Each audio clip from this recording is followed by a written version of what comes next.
Here's your news for June 4th, 2020. And your headlines for today include former two-time World Heavyweight Champion is returning to Raw next week. Drake Maverick reacts to receiving new WWE contract. Vince McMahon announces new WWE diversity measures.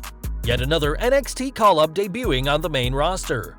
WWE pulls stars from top television role due to lack of confidence in them. Kairi Sane reportedly accepts blame backstage for the injury spot in her match against Nia Jax.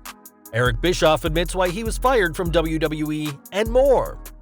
We are kicking off today with news from Monday Night Raw, as a huge name has been confirmed for next week's show.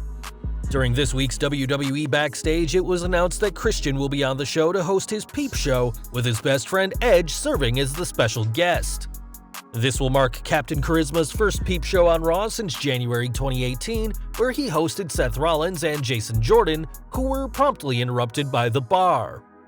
Christian's appearance next week will help to build the upcoming Edge vs. Randy Orton match, dubbed the greatest wrestling match ever by WWE, so fans can expect the Viper to make his presence known as well on next week's Raw. In addition to Christian, next week's show will also feature a decathlon between the Viking Raiders and the Street Profits, as fans will have plenty to tune in for on next week's Go Home Raw for Backlash. We are looking at WWE now, as though Drake Maverick didn't capture the NXT Cruiserweight Championship this week, he didn't leave empty-handed. In the main event, El Hijo del Fantasma won the gold, but the emotions of Maverick and the NXT crowd chanting for the British star caught the attention of Triple H, who offered the released superstar a contract on the spot. In a post-match interview, the rehired Maverick spoke about the mixed emotions he had, as he didn't win the title but did get a contract, and also spoke about losing everything and how much he needed this deal. It's been previously reported that WWE was offering some released superstars new contracts, though those deals are reportedly worth less than the ones they had, and so far, Maverick is the only released star to re-sign. Even if that is the case, Drake certainly wasn't unhappy with the deal he received, as he will remain a part of WWE and NXT after his release this past April. We've got news from behind the scenes now, as Vince McMahon has made some really big steps recently with a company-wide email to employees reaffirming the company's commitment to diversity and tolerance. According to the PW Insider, McMahon's message included a direct email address employees can use to bring attention to diversity concerns, links to diversity training courses they had previously made available, and 24/7 mental health counseling. This email follows the company participating in Blackout Tuesday, and whilst these measures are voluntary for employees to use, hopefully this will create a more tolerant and accepting WWE. Now, we all know that wrestling fans haven't been allowed to attend events due to the ongoing global situation, but now it looks like there's some good news regarding wrestling shows in Florida. The Tampa Bay Times reports that Florida Governor Ron DeSantis announced that Phase 2 of a 3-phase plan will start shortly, which will allow 50% capacity for social gatherings, including sporting events such as wrestling. DeSantis' plan will go into effect this Friday, but so far neither AEW nor WWE have let fans into TV tapings, instead using other wrestlers to play the live crowd. Of course, social distancing will still need to be enforced, as the current situation still poses a threat to everyone, but Florida is moving forward with plans to return to some state of normalcy. We've got news from Impact Wrestling next, as the company is building to their annual Slammiversary pay-per-view in a very interesting way. Recently, Impact ran an advertisement for the show, which featured several former WWE superstars who were released on April 15th. The commercial included quick clips of the OC, Drake Maverick, Mike and Maria Kanellis, as well as former Impact World Champions Eric Young and EC3. Whilst we now know that Maverick won't be appearing, Rusev was also teased during the commercial, but as he's never appeared in Impact before, the flag of Bulgaria was shown instead, hinting at the former United States champion. Impact aren't exactly hiding from what they've done either, as after a fan posted pictures of some of the WWE stars shown by Impact, the company retweeted the pictures for everybody to see. Slammiversary will take place on July 18th, which is just a few days after the 90-day non-compete clause for these superstars expires, and it'll be interesting to see who, if any of them, make their presence known on Impact Wrestling's biggest show of the year. We are looking back at the very first episode of AEW Dynamite now, as Kevin Smith and Jason Mewes were in attendance, but this appearance and their subsequent skit nearly didn't happen. While speaking to Wrestling Inc., Smith said he was warned by his publicist that WWE might not be happy with him working with AEW, but Smith didn't mind as he has no real connection with WWE, but had worked with AEW's Chris Jericho in the Jay and Silent Bob reboot. Smith's publicist was right, as the morning after his Dynamite appearance, WWE let him know that he and Mewes couldn't come on their show anymore, and whilst WWE wasn't very happy about what the pair had done, Smith has made a career out of doing his own thing.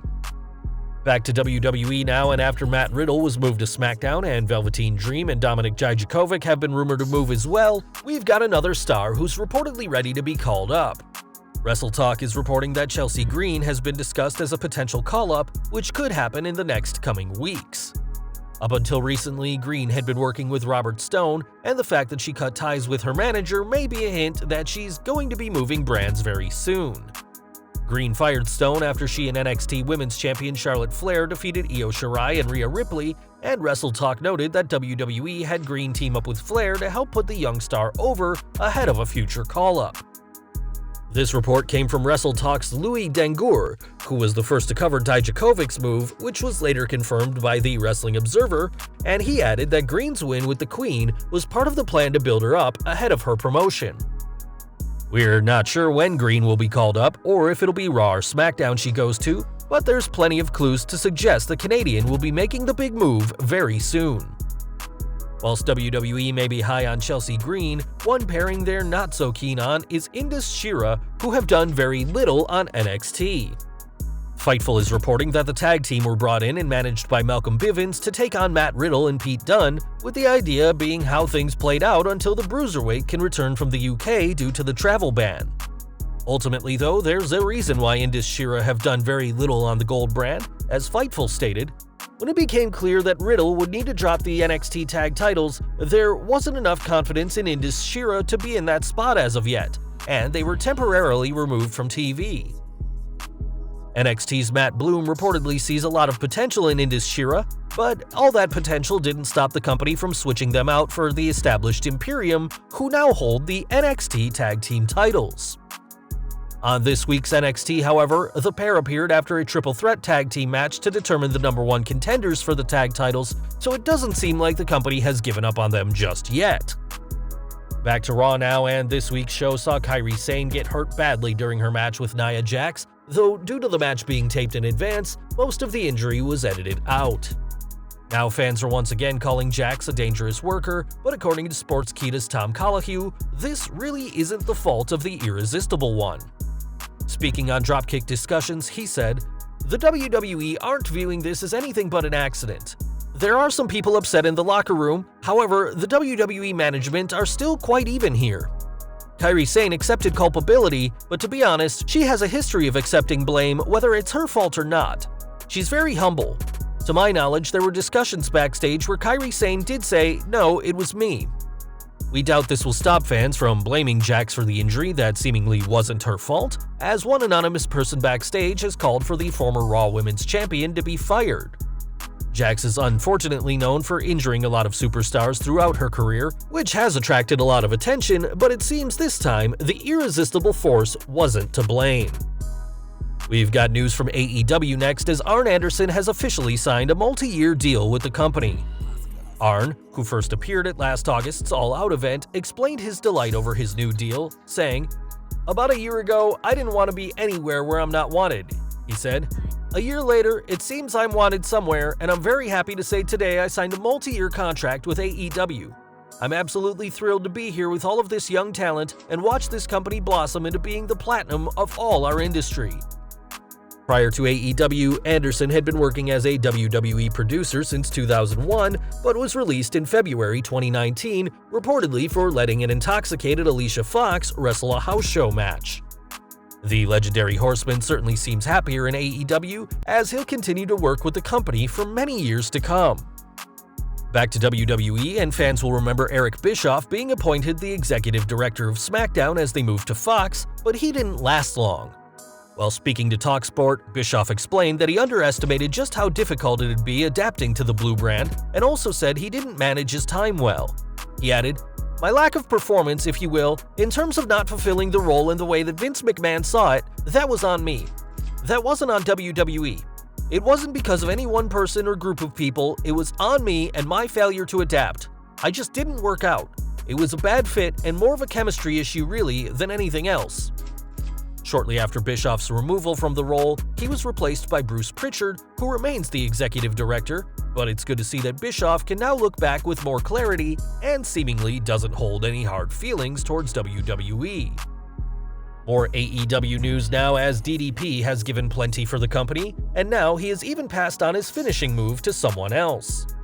On social media, QT Marshall explained that the former WCW World Champion has bestowed the Diamond Cutter to him and wrote about the similarities between the two as well as their friendship. In his statement, Marshall said that he surpassed where he told DDP he wanted to be, as this has clearly been a huge journey for Marshall, which DDP believed in him enough to give him his finisher. Marshall's comments on the matter certainly make for an interesting read, which concluded with Paige's comments on believing in others, and fans can expect to see Marshall be leveling plenty of opponents with the Diamond Cutter in the near future. Speaking of AEW, we've got some big news regarding next week's show, as FTR will face the Butcher and the Blade in what'll be the former Revival's first match in the company. FTR's in-ring debut won't be the only big match, as the Best Friends and Orange Cassidy will take on the Inner Circle's Proud and Powerful and Jake Hager in six-man tag team action, whilst Colt Cabana will face Sammy Guevara. Mark Quinn will be Cody Rhodes' next challenger for the AEW TNT title, and whilst we don't know who Jon Moxley will be facing next week, we do know that the AEW World Champion will be in action on a truly stacked edition of Dynamite. Back to WWE news now, and we've got an update on the kayfabe status of Elias, as he was the one run down, allegedly by Jeff Hardy, on last week's SmackDown. On the bump, it was revealed that Elias had been released from the hospital after suffering broken ribs and a torn pectoral muscle. Interestingly, WWE polled fans over who they think is responsible for Elias's injuries, with the majority of fans pinning King Corbin as the prime suspect with 44% of the vote. Sheamus, who has recently been feuding with Hardy, took second with 34%, whilst AJ Styles is the third most popular culprit with 9% of the vote. With 14% of the vote going to the rest of the roster, there's plenty of theories of who the mysterious person is, as the SmackDown hacker isn't the only one hiding their identity. From SmackDown to NXT, and given that this Sunday we'll see NXT TakeOver in your house, last night's Go Home episode saw another big match added to the card. During the 2-hour show, it was revealed that Tegan Nox, Shotzi Blackheart, and Mia Yim will face Candice LeRae, Dakota Kai, and Raquel Gonzalez. The show will also see the NXT North American and NXT Women's titles on the line, as well as some other huge matches, as fans can prepare to see the return of In Your House over 20 years since the last event under that name. And we're ending today with news from NXT, as this week's show saw Breezango finally reunite in a major way. In their first match together since last December, the fashionable duo arrived dressed as astronauts as the third team in a triple threat tag match which included Bobby Fish and Roderick Strong of the Undisputed Era, as well as Oney Lorcan and Danny Burch. As if their entrance wasn't epic enough, Breezango got the win to become the new #1 contenders for the tag team titles, meaning that they'll be facing the always serious Imperium at some point down the line.